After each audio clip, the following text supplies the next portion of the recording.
really psyched. Joining me from Huntington Beach are my buddies Steve West and Dave Guthrie. How are you guys doing today? Pretty good. Good. Well, it's to say pretty good. It's been an amazing weekend between the two of you. 6 world records. You guys hit the 50 breaststroke, the 100 breaststroke, and the 200 breaststroke. FINA world records in your respective age groups. David, tell us what's that like? It's great. It went according to plan. You don't always know what's going to happen, but that's what I was hoping would happen, and was able to pull it through. Well, you've been really on a nice streak all year. You had a great short course season, your long course season, again, world record after world record, and then into the short course meters season, more world records. What are you attributing your success to? I think that's a big question a lot of people want to know. Yeah, it's a long list. It's a long list of little things for the most part, but the bigger things is that I changed my training completely. I joined a team. I had been swimming on my own, and I joined the team at Rice Aquatics, and it changed everything. So some of the things that I was doing before that weren't very effective because I didn't really have the swimming component. And then when I added that to it, then the other things that I was doing, like my strength and conditioning, they started being a lot more effective. The other big thing is diet. And then there's a lot of small things.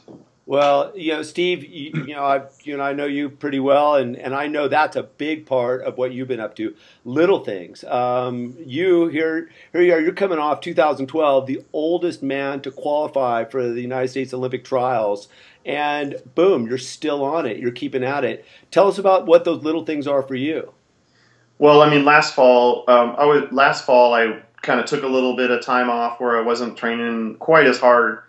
When I was at practice, and I was a little bit less consistent. And then this fall, I was a lot more consistent and made practice really consistently 3 to 4 times a week. And then when I was there, obviously, I was working pretty hard.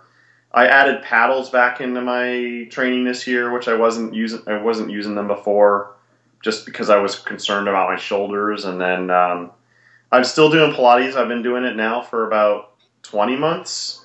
And that's been really helpful for me as well. Just having I have a one-on-one trainer. I go every Monday. During the 2012, I actually went every Monday and Friday, and that really helped me a lot. And I backed that down back to once a week. But just by being really consistent with that, I've gotten a lot stronger in my core, and just doing things that I wasn't good at before is really helpful, because I never did Pilates or anything like that. And it's something that when I walked in, I'm like, yeah, I'm going to have this nailed. And then I realized the first day or first couple of weeks that I really sucked at it. So, being able to improve at something like that is really helpful. And it's just like swimming to me, because it's, your hips are in the wrong spot, or, the way that whole system works. It's all about knowing where you are in space. So to me, it's just like swimming, except for not in a pool. Well, David, are you doing anything like that? Any kind of nuanced training, Pilates or yoga or anything special like that? I have an amazing strength and conditioning coach. His name is Darren Williams. He trains a lot of pro athletes, and I was the first swimmer that he started working with. I think since then he's worked with a couple of young swimmers. The learning curve for me was enormous, and I think a little bit for him as well, to kind of adapt to what a swimmer needs. It's unique. He trains football, baseball, track and field, MMA. He's got a depth and breadth of knowledge that's just mind-boggling. And I've been working with him for several years, and I still, haven't really caught on to his software. I'm pretty dependent on what he tells me to do.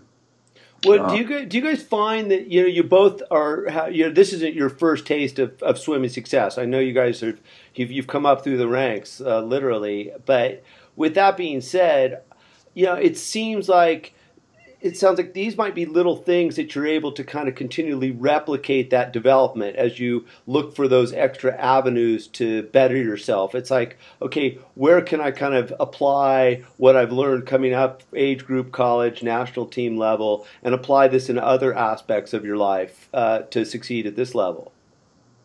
Well, definitely. You can't just keep swimming over and over and over again in the pool.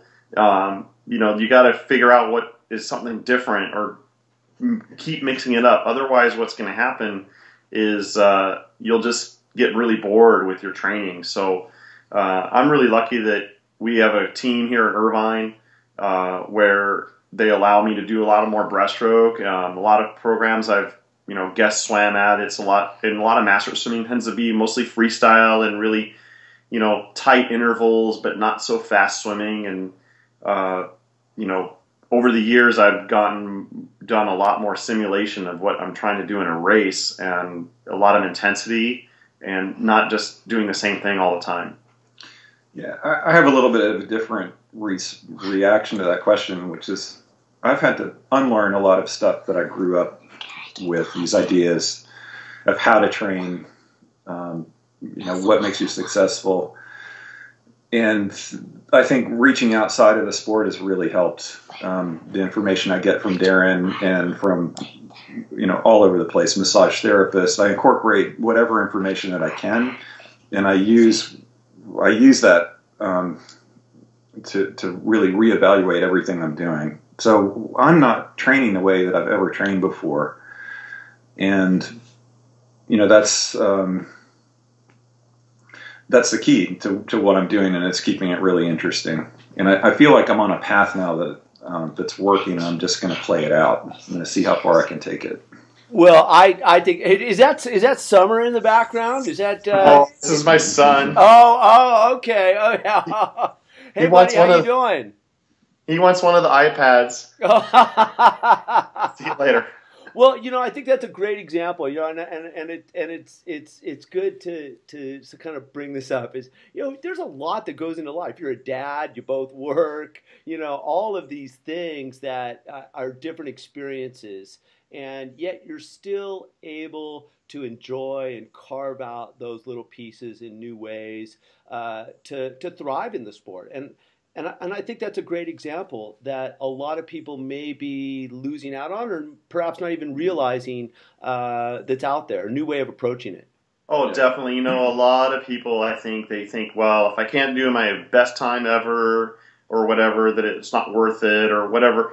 But for me, I started swimming probably about 2008 and 2009 is when I started swimming again. I was really stressed out at work and just, we had little kids, obviously, but they were getting older at that point, and just was super stressed out with work, and my stomach was hurting me, and I was just not healthy at all. And so one day I just went to the gym and I said, I'm going to start swimming again. And then that's kind of how I started doing it, got more involved with my local masters team, and started feeling better right away, almost right away. And I wasn't swimming great right away, but over the last 4 years, just by being not letting myself go, I've been chipping away at those times, getting back to closer and closer and closer, surprisingly closer to what I was able to do when I was in my 20s. So I'm definitely stoked on the swims this weekend because it was more than I thought I was going to do. And but again, I don't really have expectations, and that makes it easier. It's more for the fun. Yeah, I think a lot of people think it's going to be a huge commitment, and yeah, it's not. I mean, I'm in the water 30 to 40 minutes a day. I swim pretty much every day, but that's not a huge time commitment. And fortunately, the pool is close by. It's I don't have a lot of travel time, but that's not a huge commitment. And this is important to me. I love it as a piece of my day every day.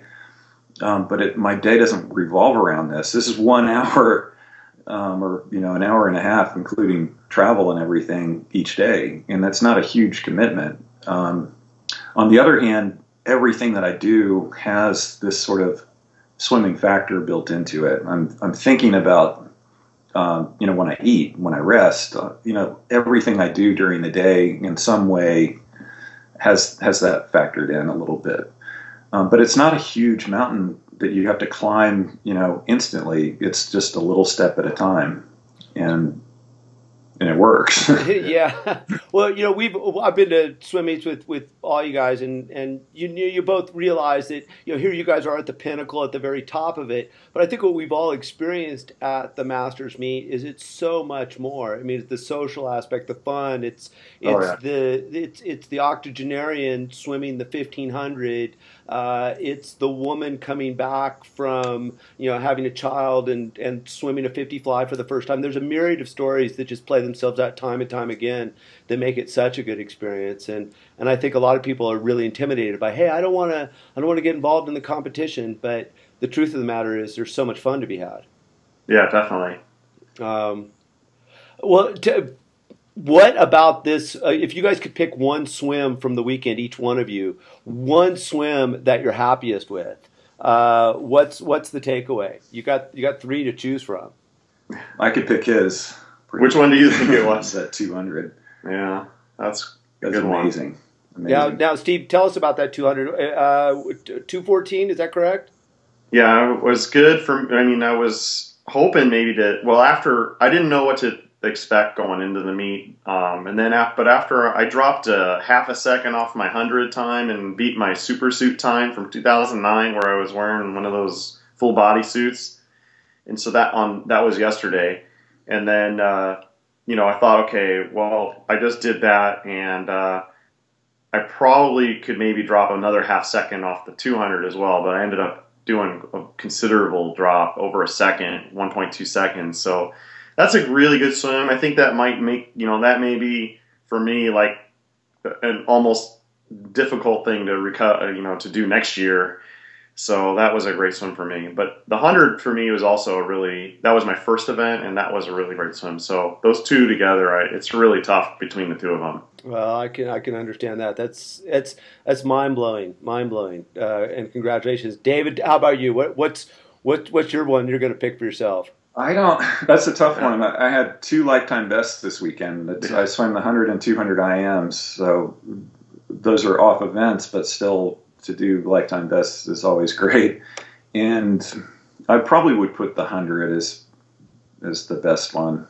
I was really happy to get under 30 in the 50, but it wasn't a big drop. It was only a couple of tenths. Yeah. So I think the milestone for me was 104. That's a great swim. Yeah, that is amazing. So what's coming up? This is obviously the end of the short course meter season. Going to go into short course yards. Not a crazy transition. Gets kind of fun. What are you guys looking at? Going to be hitting U.S. Masters Nationals in Santa Clara? Most likely. Yeah. Yeah. Yeah, I'm thinking about Santa Clara. I'll actually be in Europe like the week before that, so hopefully I can find a place to train over there. I'm going to get on the Did You Swim Today and hit some people up, because I know there's a lot of English people on that webpage on Facebook, and then plan on Santa Clara, and then thinking really hard about Montreal right now, which will be my first Worlds. I've never done that before. That's where I'm thinking to going. How about you, David? What's your early 2014 looking like? That's the long-term plan. I want to go to Montreal. I hear that they're having some financial issues, and it's a little bit up in the air. So, of course, it's Quebec, so that's maybe just part of the whole their whole picture. But if that meet happens, then that's the one I'm going to be aiming for. Well, it's certainly going to be a fun 2014, and I really appreciate you guys taking the time to talk with us here today on Swim Swam, and wish you nothing but continued success. I'm really excited to see you guys at the pool here real soon. Yeah, thanks. Hey, thanks for taking the time for us.